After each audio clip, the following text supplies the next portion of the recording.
Hallo liebe Freunde, danke für das Einschalten. Schon ist wieder eine Woche vorbei. In diesem Video möchte ich euch von einigen Nachrichten und Ereignissen erzählen, die mit Russland zu tun haben. Bitte schaut euch dieses Video bis zum Ende an. Vielleicht ist ja etwas Interessantes für euch dabei. Ich freue mich sehr über eure Kommentare. Sie helfen dem Kanal wirklich weiter. Danke im Voraus. Medizinische Hilfe für Ausländer.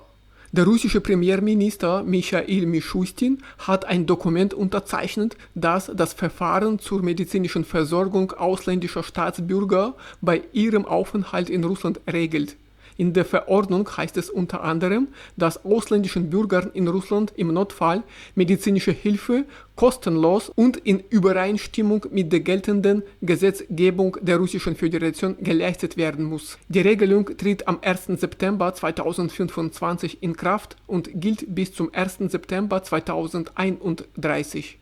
Notfallhilfe bei akuten Erkrankungen oder einer Verschlimmerung chronischer Leiden, die eine Lebensgefahr darstellen, wird ausländischen Staatsbürgern kostenlos gewährt, heißt es in dem Dokument. Russland ist nicht isoliert.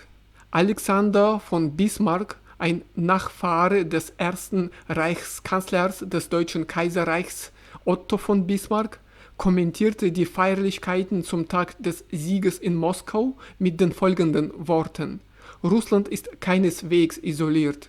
Damit reagierte er auf die Bemühungen europäischer Staaten, Russland zu isolieren. Laut Bismarck reisten am 9. Mai Vertreter zahlreicher Länder nach Moskau, um gemeinsam mit Russland dieses bedeutende Datum zu begehen. Er bezeichnete dies als ein Signal an die gesamte Welt. Zugleich rief er Europa zum Dialog auf und betonte, dass es an der Zeit sei, dem Kreml die Hand zu reichen. Russland und die Ukraine.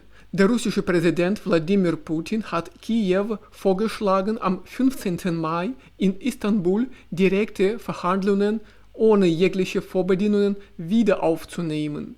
Wir sind bereit für ernsthafte Gespräche mit der Ukraine. Ziel dieser Gespräche ist es, die tiefer liegenden Ursachen des Konflikts zu beseitigen und einen langfristigen, nachhaltigen Frieden für die historische Zukunft zu erreichen.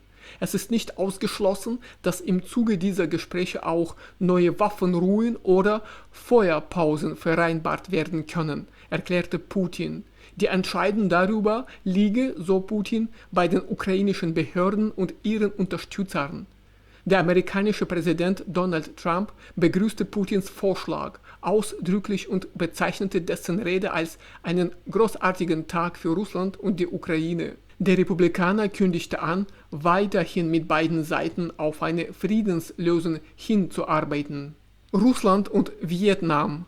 Der russische Präsident Wladimir Putin erklärte, dass Russland und Vietnam eine Ausweitung ihrer für beide Seiten vorteilhaften Handels- und Wirtschaftsbeziehungen vereinbart haben. Nach seinen Worten wurde im Anschluss an die Gespräche ein umfassendes Paket von Vereinbarungen unterzeichnet.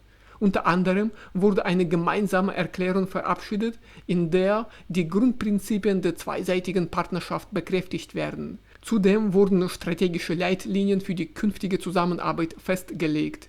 Wie bekannt wurde, haben sich Russland und Vietnam auch auf eine Zusammenarbeit im Bildungsbereich verständigt. Geplant sind gemeinsame Ausschreibungen für russisch-vietnamesische Forschungsprojekte sowie eine engere Kooperation zwischen einzelnen Universitäten beider Länder. In der gemeinsamen Erklärung über die wesentlichen Richtungen der russisch-vietnamesischen Beziehungen würdigte Russland zudem die objektive Haltung Vietnams zur Ukraine-Frage.